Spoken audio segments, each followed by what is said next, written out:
ಶೇಖರ್ ದೇವಾಡಿಗರೆ ತಮ್ಮ ಅಮೃತ ಹಸ್ತದಿಂದ ಇಂದಿನ ಕ್ರೀಡಾಕೂಟ ವಿದ್ಯುಕ್ತವಾಗಿ ಉದ್ಘಾಟನೆಗೊಳ್ತಾ ಇದೆ. ಇಂದು ಮತ್ತು ನಾಳೆ ಈ ಒಂದು ಕ್ರೀಡಾಂಗಣದಲ್ಲಿ ಹಲವಾರು ಕಾರ್ಯಗಳು ಸ್ಪರ್ಧೆಗಳು ನೆರವೇರಲಿಕ್ಕಿದೆ.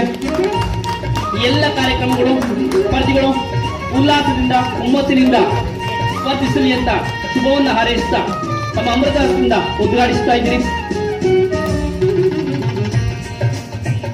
ಹಾಗೆ ಅತಿಥಿ ಗಣ್ಯರು ಕೂಡ ದೀಪವನ್ನು ಬೆಳಗುವುದರೊಂದಿಗೆ ಈ ಒಂದು ಕಾರ್ಯಕ್ರಮವನ್ನ ವಿದ್ಯುಕ್ತವಾಗಿ ಉದ್ಘಾಟಿಸಬೇಕಾಗಿ ಕೇಳಿಕೊಳ್ತಾ ಇದ್ದಾರೆ.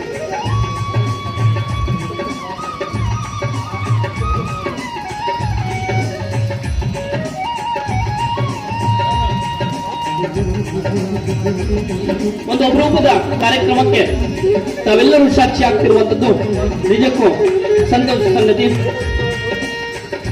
ಶಾಲಾಗಿನಲ್ಲಿ ಗ್ರೂಪ್ ಫೋಟೋ